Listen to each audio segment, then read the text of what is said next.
Hey there, I'm Tracy Rigdon, and this is the Contrast Project Lounge podcast.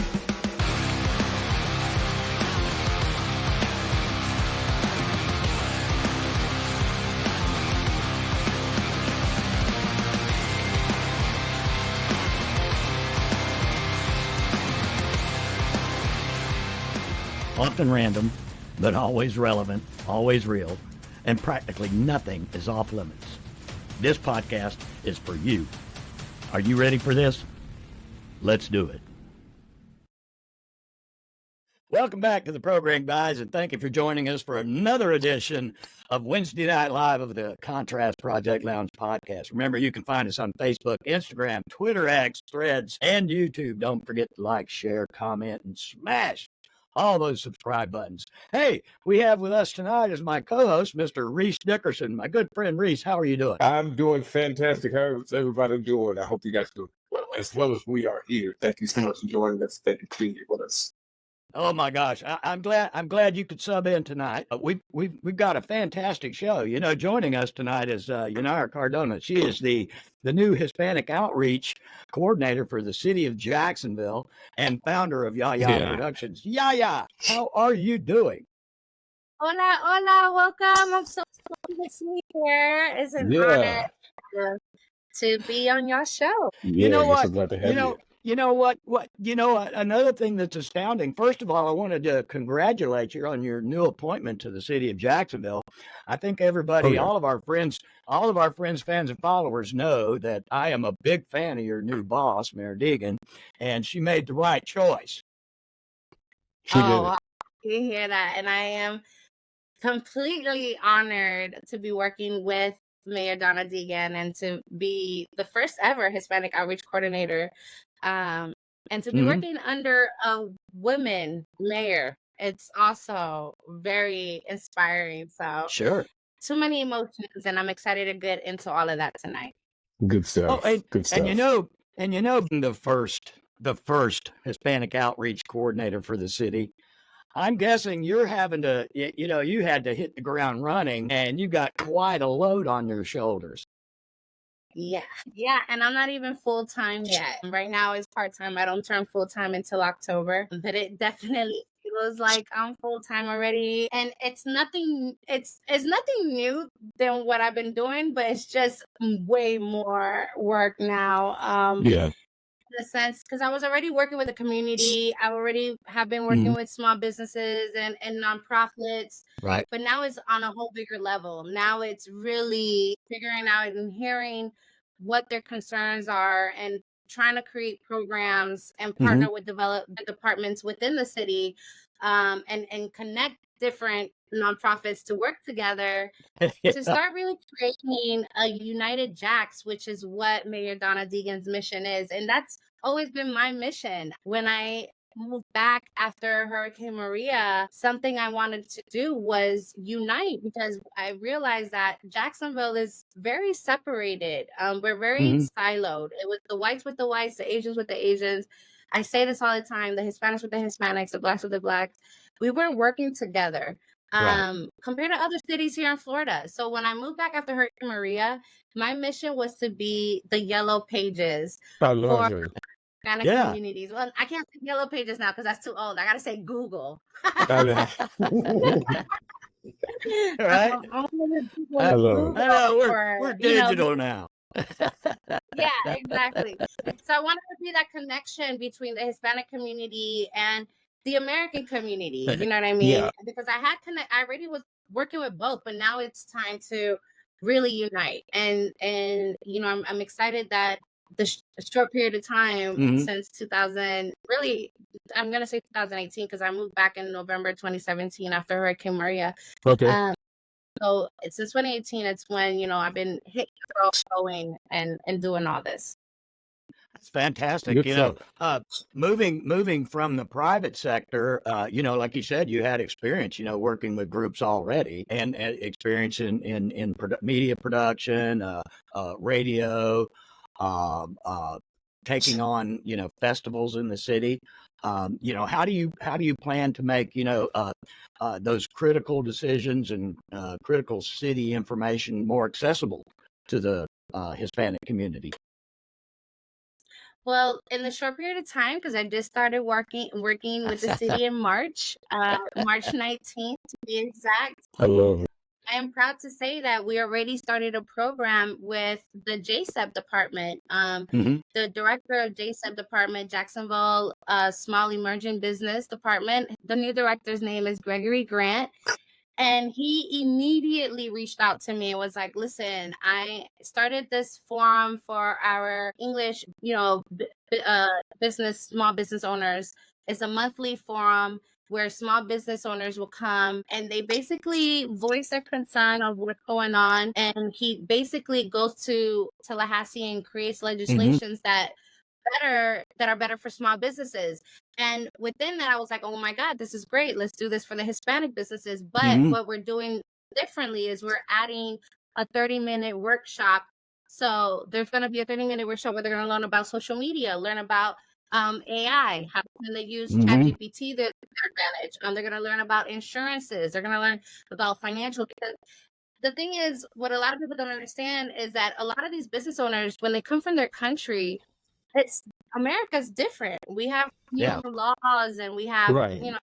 all this stuff. So when they come here, yes, they know how to run a business, but they don't know all the services and everything that's truly available for them, Right. or how Okay. to use social media to their advantage. And so this is an opportunity now that we're creating. It's going to start in August 20th, every month, the third Tuesday of every month.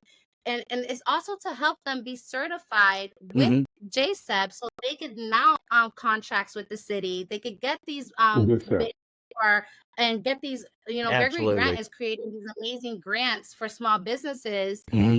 and he wants everybody. And right now, less than 1% of Jacksonville's Hispanic businesses are certified. And right now, a lot of people don't even know that 20% of the Jacksonville Stadium deal Population. no, listen to this. 20% of the Jacksonville Stadium deal has to go to a JSEB company. So Good. that's why I'm telling people, get your company. I mean, that's amazing for small Yeah. businesses. But you Yeah. get to apply for that $1.7 billion that, Yeah, that yeah. or that's for small business. The fact that Mayor Donna Deegan and Gregory Grant and the city council really made sure that the small businesses were a part of that deal, that just tells you a lot. And so I'm really excited that we're starting this program and forum for the Hispanic businesses, because Hmm. it's going to give them an opportunity now to go get a piece of that pie, I love it. I love and it. Yeah. Yeah. in the short period of time, that's just one program that we're already starting. And every day I have meetings with so many different nonprofits and different departments that really want to make sure that they're reaching out to the Hispanic community. That's just one sector of it. Another sector is working with the Economics Development Department, with their director. We're trying to make Jacksonville, one of Mayor Donna Deegan's mission is to make Jacksonville the capital of small businesses.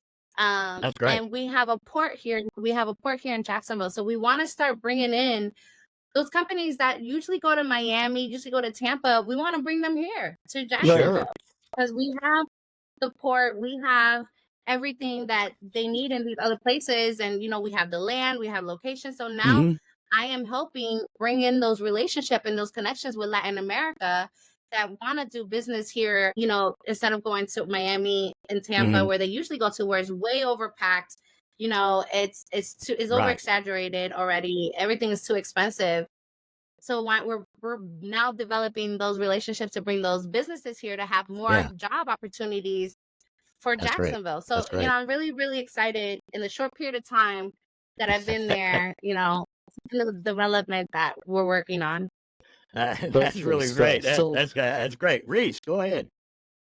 let me ask you a question. So with that, yeah, it's so great to see your personality, to see you in the middle of that. So when we want to bring these programs and these small businesses, give them opportunities, how do you, as a spokesperson, as the ambassador, how do you create a cultural space? Because like Miami, like Tampa, they have the Ybor City, they have very big Oh sectors of yeah. their city where our Hispanic communities Yeah. can go and they can feel their culture. They can go places. We have little small pockets, but how do we create that dynamic so when they come, guess what?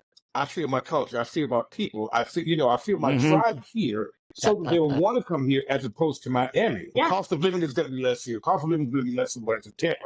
How do we present that? How do we start that fire so that our Hispanic brothers and sisters can come and be a vibrant part of the city? It's by creating these programs that it's much needed. Like what you said, the cost of living here in Jacksonville is low, so that already attracts them. The fact that we're a family-oriented city, that also attracts them. They're already coming to us. Believe it or not, Jacksonville, the population that's growing the fastest here in Jacksonville is the Hispanic population. Of course. It's growing. It says the census we're at 11%, but I'm gonna say we're at least at 15%.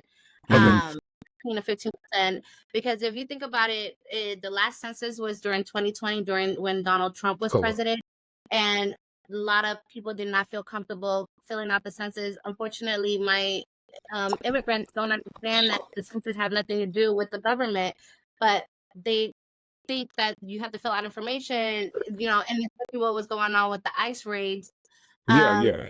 Comfortable feeling. So I personally think that we're at least between 13 and 15%.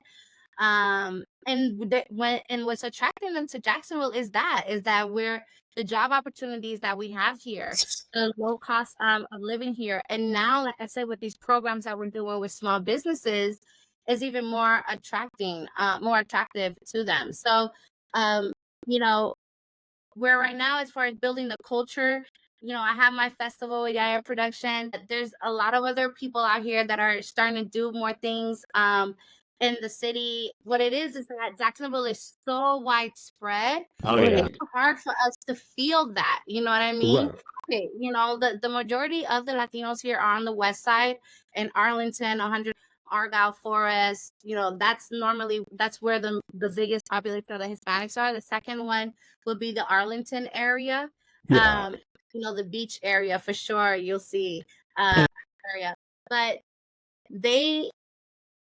we're building it. We're just we're so separated that we don't feel it as much as with like Tampa, how they have E-Boy City and all that. We do have like staples here. Cuba Libre is a staple. So now with this development and now with these new opportunities that the city and Mayor Donna Deegan is creating, is being more enticing to bring those relationships and open these businesses over here. So I'm really excited with the growth that we're going to see in the next literally like 5 to 10 years in Jacksonville. Like, this is the city to be at. This is the place. If you want to start a business, you need to start that right now. It's just there's so many help out there and resources that people are not aware of, and especially my Hispanic community. And that's why they created this role, is so they could be aware of all these amazing resources that are out there to help you start that business, to help you start that restaurant, to help you start that boutique, that nail store, that furniture store. Right. Well, let me ask you one more question before I turn it back over to Reese. Reaching out to that 13 to 15%, like you say, as far as the census in Jacksonville goes, is there also a relationship with a liaison with our military bases? Because I know that there are Hispanics in the military serving out of Jacksonville. I know out of Mayport, NAS Jax, a lot of when I was in the Army years ago, a lot of the guys I was in the service with were from New York, Puerto Ricans that came from New York. So I know that that's true in Jacksonville as well. Is there a liaison that you know of within our military community that you can work with? So there is, and I haven't met with them yet because I've been meeting with everybody, but I haven't met with the VA department yet or the military department yet, the military affairs department yet. That is on my plate, obviously, especially with the veterans. I'm a Navy brat. I'm a proud Navy brat. My dad was in the Navy. He was a chief. That's the reason why I'm here in Jacksonville. And that's the reason why so in 2004, they officially closed the third biggest military base, which was in Puerto Rico, Roosevelt Road. And the majority of us got orders here to Jacksonville. So that's why in 2004, between 2003 and 2005, that's where you really saw a boom of specifically Puerto Rican military folks, or especially Puerto Rican military folks that were stationed in Roosevelt Roads. A lot of them got orders here and around that time. So I do know very much. I am very aware about how many veterans we have here, the fact of how many Hispanic military people we have Right. here as well. Actually, I was just talking about that today in City Hall about the concerns that I have specifically about with our veterans and their mental health. Oh We yeah. have a mental health crisis here, and Sure. especially with our veterans. I hate to admit this, but we train them to be a certain type and to go, to war, and we train them to think some type Sure. of way and act some kind of way. And we kind of forget to untrain them and be civil again. And There then you when go. There we you go. treat them like trash, There we you treat go. them like homeless. And a lot of time I get so upset when I read about people like, oh, we have a homeless people a problem. No, we don't. Please go to Dallas. Go to Dallas, Texas. I love Dallas. No offense to Dallas. But go to Dallas, go to LA, go to the other cities where you really have a homeless problem. We don't have a homeless problem. We have a mental health problem. And we have veterans on the street that we need to take care of. Absolutely. It surprises me that we have 3 military bases here and we don't have a mental hospital here. The closest mental hospital is 2 hours away and it is packed. Mhm. So what do? We send them to jail, and that doesn't help them. And so, it's just that was a concern of mine that I really have is, and I know my role is with the Hispanic Outreach Coordinator, but Yeah. I did want to voice that because we do have a mental health crisis here, specifically with our veterans. So it is on my plate. It is on my plate to thank our Hispanic military service workers and our veterans. So it is on my plate to meet with them. Good.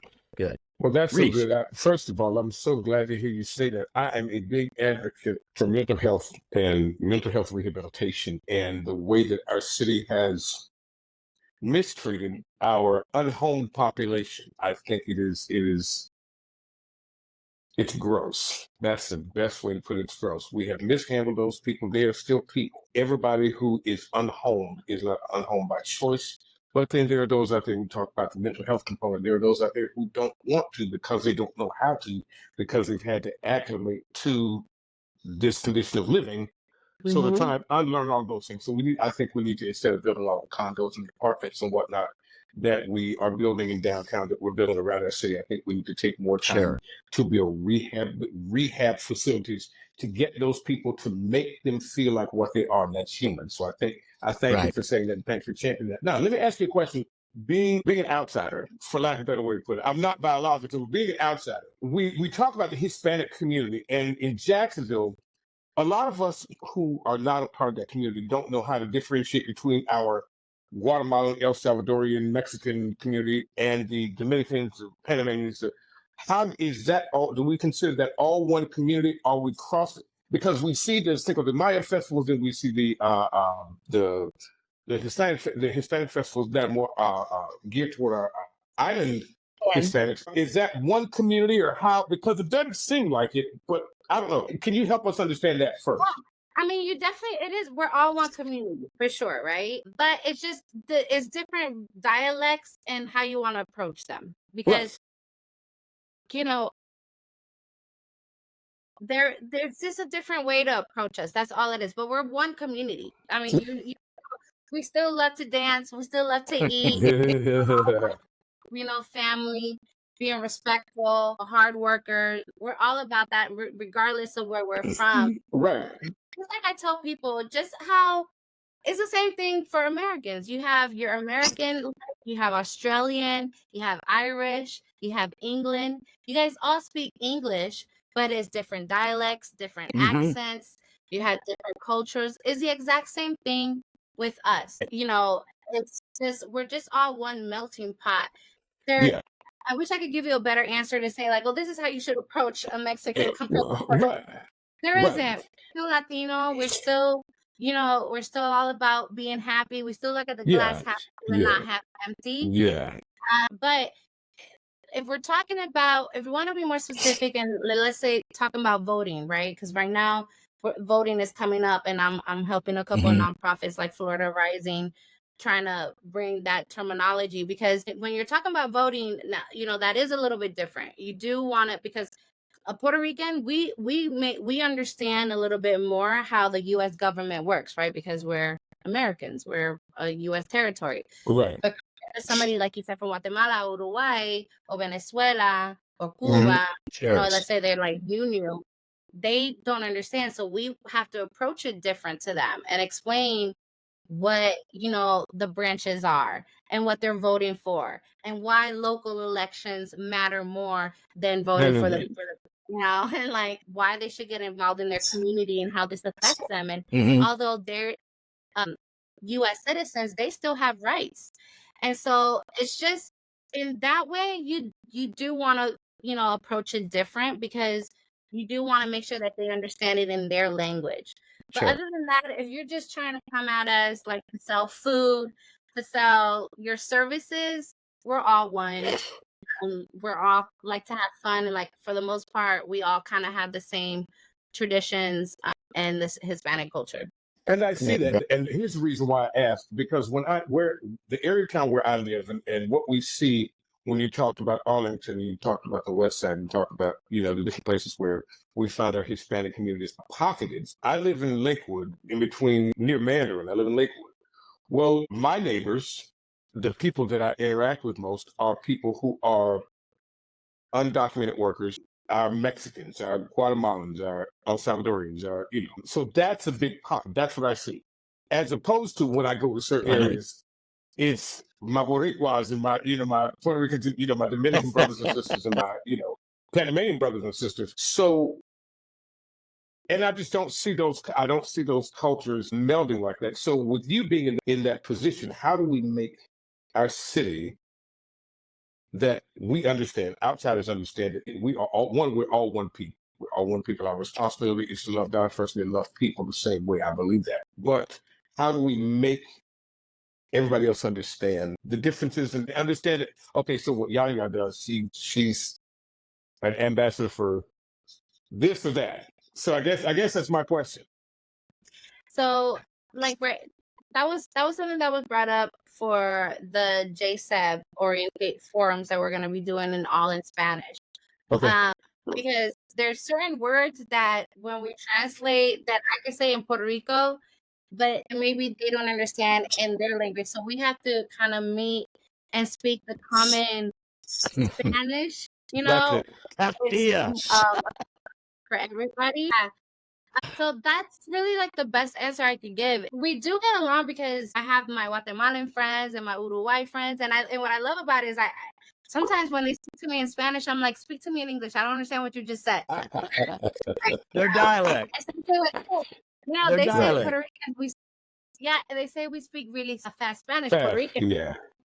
So like you she do. has to tell me like, yeah, she's like, can you slow down? Can you slow down? And so it's just understanding, that at the end of the day, we're all Latinos, but we are different. Just like I said, just how you have your American, just how you have your Irish, and just how your Australian. That's how kind of treated. Right. So Latin American people, I feel like they are lively, but Caribbean people are definitely like, we love to party. Right.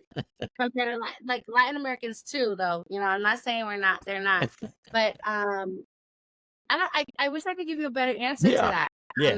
There's really, it just depends on what you're trying to approach them with. It's how you want to dialect. But again, like I said, we're all Latinos, and for the most part, we all look at the glass half full. We're all family oriented. We all believe in God, or we're all spiritual in some sense. Yeah. So we all believe in being respectful for the most part, all of us. Sure. Right? So that's how I would approach it. When I do stuff with my Hispanic community, I'm not just thinking of one particular community. I'm literally just thinking of my Latinos in general. So I'm not like, thinking like, oh, this is how I want to approach this. I'm like, no, we all like to have fun. We're all family. So that's how I approach it. Right. Well, like we were saying, I had mentioned before when we were talking off camera, or before we started, that having been married myself, to a Latina, a Tica, for about 11 years, uh, I was immersed in the culture for those years, and we even lived in Costa Rica for a couple of those years. Wow. So I was indeed surrounded by the Latinos, the Hispanic community, and they were from everywhere. As a matter of fact, Yaya, you know some of the same people that my ex-wife was had very dear friends, and they were actually at our wedding. You know, Daryline from the radio station, Yes. and Yeah, we were together. I used to call her Sister Dara. Oh Yeah, wow! yeah. Oh wow! And your friend Alejandra. Ale, yeah. I love it. Allie actually cut my hair a couple of times. Oh my God. Oh, Yeah, I love my baby So Alejandra. it's a small world. And what I would say to people that are outside of the Hispanic community, there's no reason for you to be. Because Yeah. just like Yaya said, there are just they're 13 to 15% of the census in Jacksonville. You are going to come in contact with Hispanic people. You're going to be working with them or working for them. So everybody's got to reach across the table. Yeah, a lot of us are business owners where the Hispanics that are here, where the average age is 34, so it's a pretty young population as far as Mhm. Hispanic. Yeah. They are for the most part they do have families. For the most part they are college educated. And for the most part they start their own businesses here. Sure.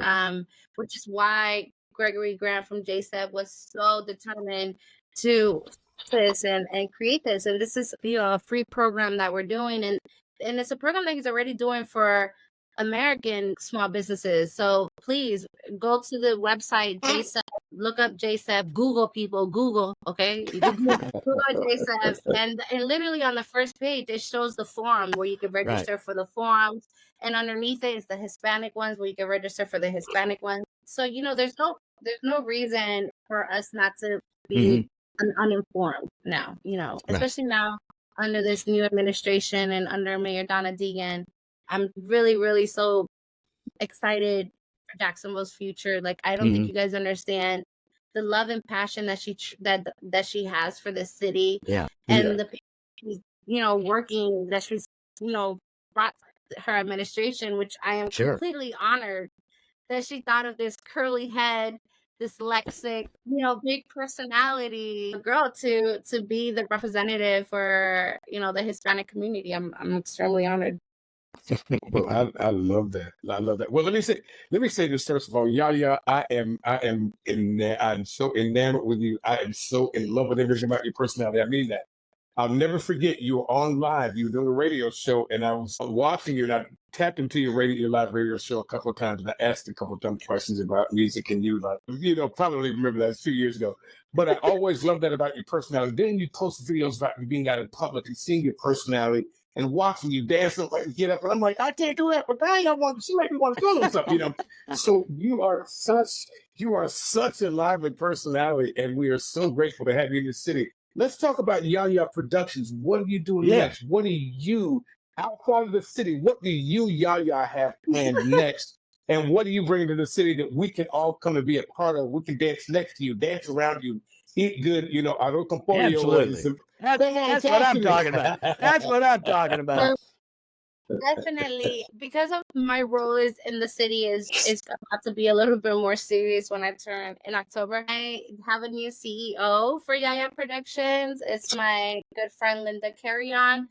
She will be handling business from now on. Legally, everything will be under her name. And temporarily while I work with the city, she will be the face. I still will be helping her as far as making sure things run smoothly, because like Yaya Production fully percent, but because I work with the city, there is some conflict of interest. I do. So Linda Carrion is my new CEO. That's why she's been coming with me everywhere. She's taking over. But again, we still have Viva la Fiesta that's coming up October 12th. This will be our 6th year. Oh, nice. It's gonna be at James Weldon Johnson Park. Unfortunately, we try to move it to Metropolitan Park, but it was a conflict, so we couldn't. We had to keep it at JWJ for this year. But we're really excited and looking forward to hosting that festival. Um, that's going to be from 4 p.m. to 10 p.m. We also have, actually, I forgot about that. We have a pop-up event coming up on August 17th at the Yay. house. So that is a pop-up event coming up. It's a bachata salsa event. That is a ticketed event. And then we're working on some other stuff throughout the year. You know, we still do the chalk art competition, Art in the Park. That's going to be in March of next year at James Weldon Johnson Park. So we're working on some other elements right now. And probably we're talking with Ram to do a Hispanic Heritage event there. Oh, that'd be amazing. Yeah. And just some other stuff that we're working with the city, not with the city, but with some schools. We want to help develop some programs. I'm an ESL kid, and I'm really honored and grateful that I'm friends with the director of ESL here, Ingrid Caridad. And so, you know, I really want to get more involved with that. And so Yaya Production before was organizing Hispanic Heritage celebration events for some elementary schools out here. But we don't want to wait for Hispanic Heritage Month. We want to actually be able to bring these programs throughout the year. So that is something that we're working on. We're trying to get a grant to get that going so it could be free for the schools and we could bring our dancers out there and all that. So, you know, a lot on our plate. We're helping small businesses with their social media. We're doing social media managing because a lot of them need help with that. So they've been reaching out a lot with that for us. So we kind of been helping with that. And then there's some other stuff that's going on that I can't talk about yet yet. Yeah. But there's something huge coming come up. on. You might be seeing me on TV. You might I be seeing love it. me. I love it. I love it. I love it. That's as much as I can say. That's gonna be so much fun. Listen, that's so good. And I hope that we can add those links to those festivals like the Viva La Fiesta in October, and add those into the links because I know our audience, I know the Hispanic audience here in Jacksonville would love to have access to that, and be out there for these events. You know, that's going to serve our Hispanic brothers and sisters and our Jacksonville community as a whole. We have to stop At being large. so fragmented, like you said. We have to come because we are one people. You know, I may look like this, but like I said in the top, my biological grandfather's from Cuba. So, you know, though I may look like this, you may never know if I'm acting around heritages. So once we get the opportunity to be in the same space and have conversations, you know, I think we'll be a better people in a better city. So we're so glad to have you. We're so glad that you're out there and you're championing what you are for our city as a whole. Thank you. I'm honored for sure. When Melissa Ross gave me a call in December, which Melissa Ross, you know, doesn't really call anyone like that. And she was like, hey, we've been talking about creating a Hispanic Outreach Coordinator position. And, you know, we obviously all thought of you. And, you know, this is an opportunity we want to see if you would be interested in. And I was like, oh my God, like what an honor. And of course, I was like a little bit hesitant because, you know, I speak Spanish. Spanish is my first language, but I went to an English school my whole life. Although I was in ESL until 6th grade, but you know, now I speak more. My dominant language is English compared to Spanish. So there's some words and terminologies in Spanish that I forget, or you know, especially when I get nervous, like you know. But at the end of the day, I don't care because my position is to help create programs and open, you know, doors for my Hispanic community. And so that's exactly what I'm doing, even with sometimes I may say one word, like my aunt is a Spanish teacher and she'll be like, you got this word wrong, but you're cute. So it's okay. Yeah, but you're cute. She's like Mija. What are you saying? What are you saying? I'm so in love with that. But it's okay. That's something that made no sense, but it's okay. So now I just say it in English. Now I'm like, okay, they're gonna get it. Whatever, they'll get it right. They'll get it.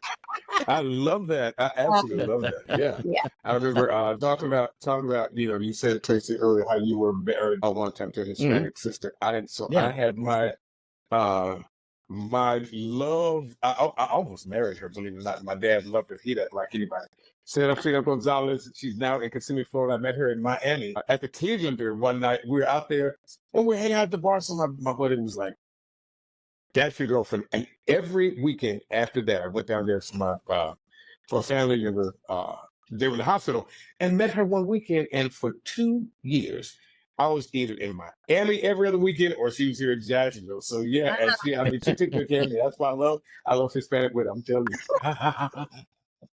Listen, I love don't it. get hooked on us, okay? Don't get hooked on us. I love it. I love it. I absolutely love it. It's great. Okay. But listen, I have always been so excited just watching everything you do. I really have. You're like me, and I'm glad that you and I had the opportunity to really meet. I think we met first at the Martin Luther King breakfast where I sang and did the Luther Yes, King. faithfully. Yeah, Yes. yeah. And then we met again at the event in the park with Watman Johnson, and I still have that picture, believe it or not, of the three of us. But your personality, man, is just over the top. How do you maintain that? I mean, going into this new official position with the city where you have to kind of be more, A little reserved. more serious, Yeah, right? right. How do you contain that? How do you make that? Well, at the end of the day, Mayor Donna Deegan hired me because she loves me and she knows who I am and my passion behind, working with my community, working with my minorities, specifically my Hispanic, but just my minority community in general.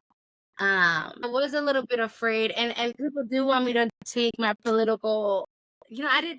If you would have told me 10 years ago, or even Yeah, five or a year ago, yeah, I was working with, and this, in government, in this new government, we're in politics, right?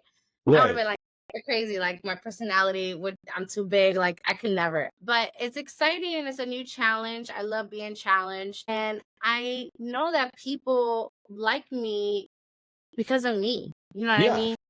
I'm not afraid. I don't want to tame myself down because good. then I can be who I am and Right. I would be a fake version of me. And I just wouldn't be authentic to myself. And Yeah, when you're authentic to yourself, I can't explain it. When you're authentic to yourself, you kind of let go of what people think of yeah, you. Because yeah. at the end of the day, people are going to judge me. People are going to judge you. People judge Jesus. People judge Mary Teresa. People Right. judge people that are saints. So, Right. so who am I to know that? So if I was to be living in my head like, oh my God, what are people going to say? What are people going to think? I wouldn't be who I am. I wouldn't be where I'm at right now. So I don't feel like I need to tame my personality down. Yes, I do. I am. People are seeing Janita more than Yaya because I always say Okay. Yaya is the big personality and Right. Yanira is like the business side. Right. So more Yanira in that sense. But I will never let go of who I am because that's how I got here. Yeah. And I think when I walk into the mayor's office and people are like, oh my God, the energy you bring in, that's just a blessing because that's what I want to bring. I want to bring in that positive energy, that good energy. We all have problems. I got to pay the IRS monthly. Okay. We all have issues. Right. We Right. have one problem, 3 problems pop up. So I'm not going to live my life and be like, oh my God, I got this going on. I got this going on because there's no reason. It's just either we gotta find a solution and keep it moving. Like that's just how I find it. Like there's no reason to dwell on things. I've come to learn when you really truly let go and let God, it really does work out. It Even does. Yeah. Yeah. this one of 3 years ago. This was the third Viva la Fiesta. Yeah, 3 years ago. 2 weeks before Viva la Fiesta. I was short $7,000 still. And my first cousin, who was like a brother and an only child, died by consequences Oh of coke. no. And so here I am now having to plan a funeral in Orlando and in Puerto Rico Wow. while 2 weeks before my festival. I'm $7,000 short from my festival. And then on top of that, I had a lady like that was trying to really do harm to me and Yaya production during that time. It was just a really, really difficult time. And I easily could have just I really could have used the excuse of my cousin's death and not done Viva la Fiesta. I could have canceled it and all that. But I knew that God was gonna come through. That was just a challenge that I was going through. I knew that it was a moment in my life. It wasn't defining my life. And I knew that from that it was a lesson that I needed to learn. And, thank God, always that money came, more than $7,000 came through before 2 weeks. I A love week it. before. So, it's just when you truly understand and let go and you're in, like I said, spiritual. I don't care what religion you are, but if you're just a spiritual person and a good person, I feel like the universe and God will always, Yeah. respond. He may respond the last minute, but he'll be there. See, and you know what? Listen, I did not know that about you. We are so much alike. I'm listening to you talk, and I'm learning so much about you. So excited. I'm in the same place. So Maurice is my birth given name. But everybody knows me as Reese. My personality, my big personality. I'm walking, I'm command the room just because that's me. I love people, so I love that about you. I'm glad that we kind of so learned a lot about you. That's so good, and I'm so glad to hear you share your story, because not a lot of people will be that vulnerable to say, hey, I've got issues, but I got to keep going. I've got issues, but this is where I am. I've got issues, but there are people who are depending on my personality, people who are depending on my gifts, people who are depending on what I do and why I do what I do. And so we celebrate that. I celebrate that, Yaya. I celebrate the fact that you charge forward and you don't let you dictate what your responsibilities are. So I'm so excited Good about stuff. that. We're so glad to hear that. I don't know where Tracy is and how he wants to move forward. I'm going to ask you just a couple questions, and then I'm going to let you go. We're going to get out of here. So, what is your vision for the future of the Hispanic representation in Jacksonville civic life? Meaning, yeah, we may have a couple Hispanic, people working in the city, working with the mayor, but you're in the middle of the fire. You are the voice. You are the spokesperson. What do you see? What is your vision for the future of our Hispanic community, our Hispanic brothers and sisters in civic life? What do you see happening? What's your heart? Well, like I said, the Hispanic population is definitely growing here, and one of Mayor Donna Deegan's mission is to one of Mayor Donna Deegan's mission is to make Jacksonville the biggest small business city in Florida, right? So Okay. with programs that we're starting, I'm excited about seeing the development that we're doing with small businesses and all the growth that they're going to have. I envision a future where they're involved more in the local government, and voting and sitting on boards and sitting on commissions. I hope that now, with them seeing me in this position as the Hispanic Outreach Coordinator and having Councilman Arias on council, who's from Panama, and we have Councilman Ken Amaro, who's half Puerto Rican, and we have now Adam Madrid, who works in the field department, who's Mexican, and we have so many other Latinos working in under this campaign, that I hope that now they get more involved and it's exciting, because I am getting those messages like, how can I get involved with the community? How can I create this, Yanira? There's a lot of single moms here. What can I do to help? So I'm really excited to see that. I want to see our Hispanic business owners empower in the economics. I want to see them thrive with their businesses. I want them to understand that you don't have to be a small business, mentality. Just because you have a small business doesn't mean you have to think small. Jacksonville is big. There's so much opportunity here. So, it's time for us to start going after those contracts and after those bids. I want to see more representation also, hopefully in the media pretty soon. So, more educational programs for our youth, which is, there's so many nonprofits here that are already doing so many amazing things.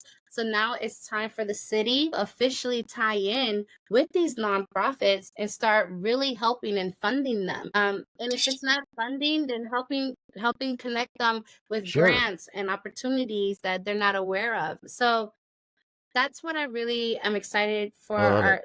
for Jacksonville's civic future, for Yeah. Hispanic future. More than anything, like I said, it's helping them with their business. I really, really am excited to see our small business grow and Good be stuff. where we are. Good stuff. So, and I'm glad to hear that. Now, we've got with all these families coming in, they come in with children, they come in with young people, they're teenagers. How do you, and I'm an advocate for young people and teenagers, how do you get the teenagers involved? Because listen, I'm a believer that we always have to prepare our successors. We always have to prepare the people. So getting the young people activated, getting them involved, and getting their faces seen and their voices heard, because they have voices as well. What do we do next? How do we move forward to get them?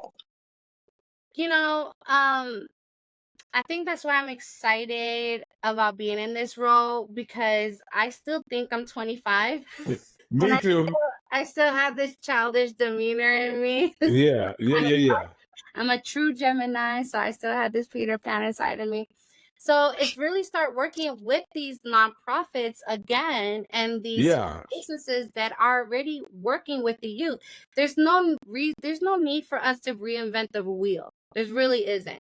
It's time for us now to connect and truly start working and supporting these nonprofits and these small businesses that are already doing the work with the youth.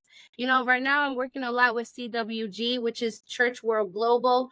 They're located on Riverside, and they are doing amazing things for our youth. Specifically, one of the things I'm working with this other nonprofit, and I'm so bad with names. Her name is Jacqueline, and what Jacqueline is doing is she's working with teenagers that are she's working with the youth and teenagers that cross the border that don't have any parents or family. We tend to forget about those kids too. And Wow. so, you know, again, there's no reason for me to reinvent the wheel. It's now time for me to just, in this position with the city, team up with these nonprofits, team up with these organizations that are truly doing the work and giving them the support that they truly need. They're already making a difference. So now it's Yeah. time for us to bring awareness and give that city support that they need. Well, yeah, that's so exciting. I've never heard of Church World Global, but I would really want to connect with them. I'll reach out to you personally after this. So we talk. But listen, everybody, we're going to close down. We've had Yaya on with us. Yanira, listen, thank you so much, my friend. Thank you so much. Thank you for being the person that you are. Thank you for standing up on your feet in a civic place and representing people who go overlooked more often than they should. We want to thank you. Any closing words, anything you want to say to us? Just live your vida loca. All right. Treat those how you want to be treated. Look at the glass half full and not half empty. And I promise you, life will be a lot sweeter. Listen, you could not have ended with better words. Thank you so much. Listen, living la vida loca. I think I put that on when I get in the car. I feel that. Look.